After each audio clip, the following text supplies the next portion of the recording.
Have you considered what an education is anyways? I am reposting a podcast episode all about what is an education anyways. And I think it's one of the most important things for us to consider as homeschool parents. If we're getting out of the mainstream, taking our children out of the typical brick and mortar educational approach, then why are we doing things exactly the same way? So consider, what is an education anyway? All this week, I'm going to be talking about little things in my homeschool room that you could use as part of your education.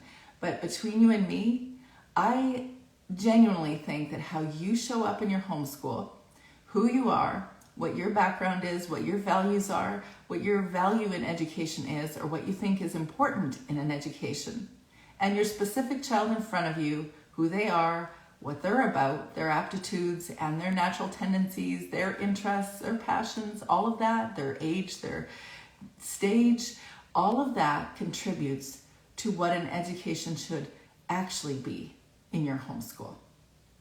So I'm going to bring you into my homeschool room just for the purpose of you getting ideas what you could include in your homeschool planning for the next year. I'm going to show you a little bit of what's actually happening in my homeschool room right now. Completely not staged.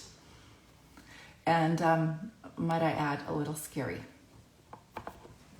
Okay, here you have it. This pretty much signifies our weekend in the eyes of a 12-year-old.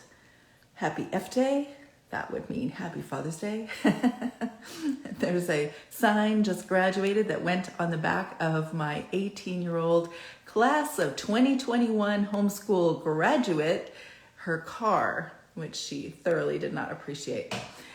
But it was so much fun. The entire weekend was crazy fun. So you will see, what else would you expect on a homeschool room table? But what is this anyways? I think this has something to do with the drain, and I don't know why it's here. Of course, naturally, there are erasers and random, well, you know what? This is me. I put my little speech on the back of our flashcards, our Latin flashcards, which I thought was kind of cool because for a long time, we would do different Latin words, and we would do the English. Do you know what that is? Adoro. Oh dear, am I showing you my garden hands? I should not do that. So there are going to be all sorts of things in my homeschool room at this time of year, at the end of June, when I, like I said a couple weeks ago, started to declutter. And believe it or not, this is part of the process of decluttering, because I am going to process some of these books that I've got here. And one of the things I wanted to show you today is this. It is all about having a fun approach to teaching your children about books and understanding books that you're reading. Because I don't know about you, but I read a lot of books to my kids. I still read a lot of books to my kids in any opportunity I can get. So one of my kids, I'm reading, my youngest, I'm reading a story about two little kids that run away to New York City and find a way to hide out in the Metropolitan Museum. I love this book. It is so much fun because it's in the Met, and I love art. And also it's at an age that, a level that my son would really appreciate, and the characters are very funny. But the book that we read last summer, when we were pretty much on the trampoline every afternoon, we'd be bouncing and then we'd be reading, is a book called The Evolution of Calpurnia Tate by Jacqueline Kelly. This is one of those Newbery Book Awards, and if you ever see this book award on here, reality is it's a really good book.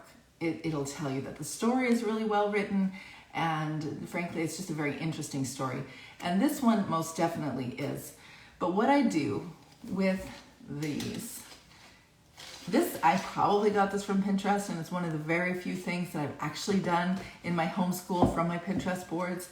But what I did was created these pretty little popsicle stick flowers, which I probably cut out from a cookie cutter, a nice little scrapbook paper, and then I wrote questions on each of these popsicle sticks that helps me to engage a discussion of a story, like say the evolution of Calpurnia Tate, a great story.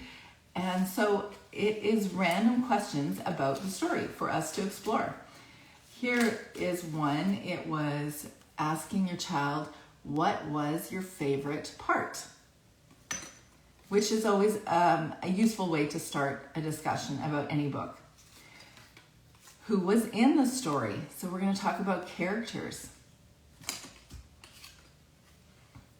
What is the story about, of course? And the key is to get the child to actually engage you in conversation. So don't make it about a right or wrong thing that, no, I don't think you're right about that. I don't think that the story is what you think it is. Or, no, that's not the main character. The main character is somebody else. Just engage them so that they actually want to show up to the conversation and have fun doing it. What will happen next? When we start talking about the process that the author takes in writing the story and what the plot is, we really get to understand what does the main character want. And if you've ever learned in learning about writing fiction, the whole point of fiction, even if it is fiction based on something historical, fiction is always intended for you to understand what does the main character want. And then you don't want to go too far into that if you're engaging your child who is not a high school level child, but you can ask the question, how did the story end? And you let your child engage. You can maybe add a few different things to it. This really can take maybe 5 minutes. You don't have to do it longer than that. You engage these questions about the books that you're reading in a way that actually gets their attention.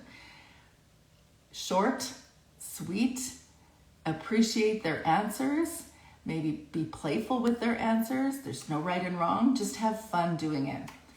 Or you can ask before you even read the story, what will happen in the story? Sometimes we can look at the cover of a book and kind of guess what might be, or even the title of the book and guess what might actually be happening. What will happen in the story? Where is the setting? Now that is a really fun one, is to discover what is the setting based on maybe what they're gardening or what they're eating or different things that I really like actually exploring what the timeline is. And the book that we're reading right now, my son and I, my 12-year-old son and I, it's, I can't remember the name of it, but I'll get that to you. It's a super fun one about the two kids that run away to the Metropolitan Museum of Art in New York City. And we can have a really hard time placing what the timeline is, because obviously it has to be when the Metropolitan existed. And also there's a lot of discussion about things costing 50 cents. And also the context seems like it would be in 2012 or somewhere in the 2000s and not necessarily in what would be 20 cents. Would that be 1950s, 1970s? I don't know. It wasn't 1970s. So there are a lot of things that you can do with your child to explore. What is the setting? What is the timeline? What are the characters about? What do they want? It's really kind of fun to explore that. And of course, you can ask them, who is your favorite character? So you can see that just based on these cute little popsicle sticks that are all about literary analysis, though you would never say those words to your 7-year-old, but really it is all about exploring what is in the content of the books that you're reading, and just to explore further and get an awareness of what they understand about the book. So that's one of the things that I want to share with you this week and in my homeschool room. So I invite you in my homeschool room each day for ideas that you can include in your education. But I want you to consider, what is an education anyways? Because guess what? You get to decide. If you have any thoughts or comments, put your comments down below.